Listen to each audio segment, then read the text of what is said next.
China आज एक काफी सीरियस प्रॉब्लम में पड़ चुका है, जिसकी वजह कोई दूसरा देश नहीं बल्कि एक तरीके से खुद चाइना में हुई भयंकर डेवलपमेंट है। आज के टाइम में चाइना के इंफ्रास्ट्रक्चर का पूरी दुनिया में बोलबाला तो है, पर अब यही इंफ्रास्ट्रक्चर चाइना की वाट लगा रहा है। चाइना के कई शहर डूब रहे हैं या यूं कहूं धंस रहे हैं, और उनके साथ ही वहां रह रहे लगभग 27 करोड़ लोग भी, जिनमें से ज्यादातर तो चाइना की मेजर सिटीज में रहते हैं। रिपोर्ट्स की माने तो जहां चाइना अपनी कुछ गलतियों की वजह से ऑलरेडी लगातार धंस रहा है, वहीं इस आग में घी डालते हुए क्लाइमेट चेंज की वजह से बढ़ते सी लेवल के कारण अगले 100 सालों में चाइना का लगभग 25% कोस्टल एरिया सी लेवल के नीचे जा सकता है। अब सवाल ये उठते हैं कि चाइना ऐसी भयंकर सिचुएशन में फंसा कैसे?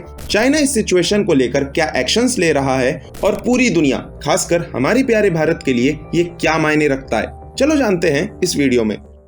तो मित्रों, चाइना क्यों डूब रहा है, इसके रीजंस पे आने से पहले इस प्रॉब्लम के अराउंड चाइना के जमीनी हालात समझ लेते हैं। देखो, आज चाइना दुनिया में एक इकोनॉमिक पावर हाउस के तौर पे जाना जाता है। अब एक शक्तिशाली देश बनने की होड़ में चाइना में रैपिड मॉडर्नाइजेशन तो हुई, पर जल्दी से ग्रो करने की जल्दबाजी में शायद इस चीज से रिलेटेड कुछ जरूरी फैक्टर्स इग्नोर कर दिए गए, जिसका रिजल्ट ये है कि चाइना के लगभग 45% शहरी इलाके 3 मिलीमीटर पर ईयर की तेजी से नीचे धंस रहे हैं। और अगर ये 3 मिलीमीटर पर ईयर का फिगर छोटा लग रहा है, तो मित्रों ये फैक्ट तो तुम जानते ही होगे कि आज दुनिया भर में कई बड़े शहरों के समुद्र में डूबने का खतरा बढ़ते सी लेवल की वजह से बढ़ रहा है। अब अगर 2013 से 2022 तक ही सी लेवल्स के बढ़ने की रेट की बात करें, तो वो लगभग 4.62 मिलीमीटर पर ईयर तक बढ़ गई थी। ऐसे में 3 मिलीमीटर पर ईयर की रेट भी किसी अलार्म से कम नहीं है। ऊपर से इन इलाकों में चाइना की लगभग 29% आबादी रहती है, और ये अगर कम था तो इसी तरह चाइना के लगभग 16% शहरी इलाके 10 मिलीमीटर पर ईयर की रेट से धंस रहे हैं, और यहाँ चाइना की लगभग 5% आबादी रहती है। ऐसे में चाइना के यूं लगातार धंसने और सी लेवल के लगातार बढ़ने की वजह से पिछले कई सालों से चाइना को भयंकर लेवल की फ्लड्स का भी सामना करना पड़ रहा है। अब चाइना के इस दुविधा में पड़ने के पीछे के रीजंस पे आए तो बेसिकली 2 रीजंस है, जहां रीजन नंबर 1 है ग्राउंड वाटर पंपिंग। अब चाइना में जमीन के धंसने की प्रॉब्लम के पीछे ग्राउंड वाटर पंपिंग कैसे जिम्मेदार है, ये समझते हैं। चाइना में अर्बन पॉपुलेशन काफी ज्यादा है। 2023 में आए डेटा के हिसाब से चाइना में अराउंड 66% या ऑलमोस्ट 90 करोड़ लोग शहरों में रहते हैं। अच्छा, इस फिगर को याद रखना आगे काम आएगा। अब इतनी बड़ी जनसंख्या की वाटर डिमांड्स, चाहे वो पीने के पानी के लिए हो या इंडस्ट्रियल यूज के लिए, उन्हें पूरा करने के लिए गजब लेवल पे ग्राउंड वाटर निकाला जाता है। अब जब लगातार ग्राउंड वाटर जमीन से निकलता है तो अंडरग्राउंड में मौजूद मिट्टी के पोर्स में स्पेस पैदा हो जाती है। मिट्टी सिकुड़ जाती है और बैठ जाती है, और इससे जमीनी स्तर नीचे आने लगता है। आसान भाषा में बोले तो जमीन के नीचे मौजूद ग्राउंड वाटर काफी बड़ा फैक्टर होता है जमीन की सतह के लेवल को ओवरऑल मेंटेन रखने के लिए। अब मित्रों, वीडियो की स्टार्टिंग में मैंने बताया था कि कैसे चाइना में हुई डेवलपमेंट भी इसके पीछे जिम्मेदार है। अब कैसे, वो समझते हैं रीजन नंबर 2 से, इनक्रेडिबल वेट। चाइना में आज की डेट में लगभग 60 करोड़ बड़ी बिल्डिंग्स हैं। वैसे तो चाइना जैसे बड़े देश के लिए इतनी बड़ी बिल्डिंग्स का होना कोई बड़ी बात नहीं होनी चाहिए, पर यारों, चाइना में वैसे भी अराउंड 94% पॉपुलेशन चाइना के ईस्ट साइड के लगभग 43% एरिया में ही रहती है। ऊपर से वो 90 करोड़ का फिगर तो याद ही होगा तुम्हें। अब ऐसे में जहां समाज वहां विकास, और इसी वजह से ये 60 करोड़ बिल्डिंग्स काफी बड़ी डील बन जाती है। इन बड़ी बिल्डिंग्स का भयंकर वजन, साथ ही रैपिड अर्बनाइजेशन के तहत बने इंफ्रास्ट्रक्चर जैसे कि रोड सिस्टम्स, ये सब तो वहां की जमीन पे प्रेशर डाल ही रहे हैं। साथ ही ग्राउंड वाटर एक्सट्रैक्शन चीजें और बुरी कर देता है, और अपने को कुछ ऐसा देखने को मिलता है।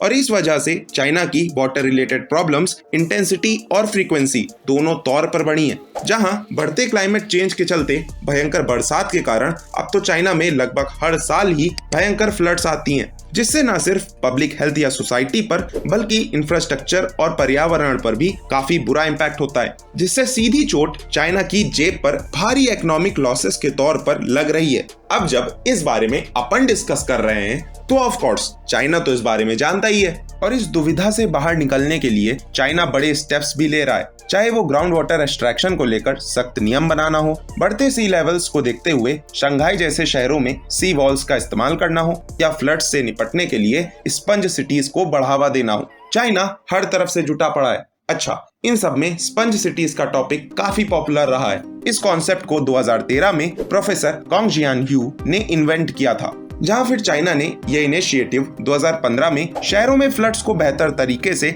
मैनेज करने के लिए अडॉप्ट किया।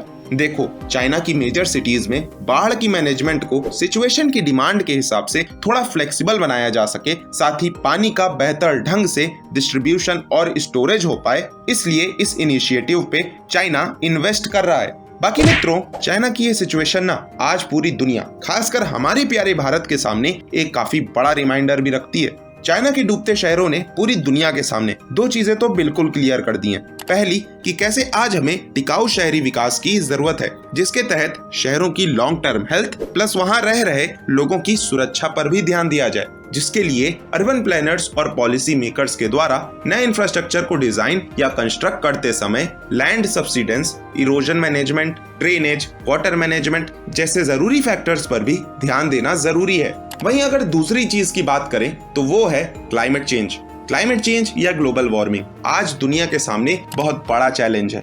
बढ़ते सी लेवल्स के साथ साथ भयंकर अर्बनाइजेशन, उसमें भी गलत तरीके से कंस्ट्रक्शंस होने के चलते भी लैंड सब्सिडेंस, बाढ़ और बाकी नेचुरल डिजास्टर्स का रिस्क आज पूरी दुनिया में काफी हद तक बढ़ चुका है और इससे अपना प्यारा भारत भी अछूता नहीं है। अगर फैक्ट्स और डाटा की भी बात करें तो पूरी दुनिया में क्लाइमेट चेंज का इम्पैक्ट जिन देशों में सबसे ज्यादा होगा, भारत का नाम उस लिस्ट में टॉप 3 नेशंस में आता है। भारत के बड़े शहर जैसे कि मुंबई, चेन्नई, कोलकाता बढ़ते सी लेवल्स के चलते खतरे के दायरे में आते हैं। फ्लड्स भारत में सबसे बड़े नेचुरल डिजास्टर्स में से एक है, जहां भारत में नेचुरल डिजास्टर्स से होने वाली डेथ्स में अराउंड 40% अकेले फ्लड्स की वजह से होती हैं। और अगर लैंड सब्सिडेंस और ग्राउंड वाटर पंपिंग की भी बात करें तो 2023 में हुआ जोशीमठ क्राइसिस तो तुम्हें याद ही होगा, वो भी जमीन धंसने के कारण ही हुआ था। बाकी ग्राउंड वाटर पंपिंग में तो भारत चाइना से भी आगे, बल्कि चाइना क्या, इस मामले में अपन पूरी दुनिया में नंबर 1 पे आते हैं। आज भारत 2047 तक एक विकसित देश बनने के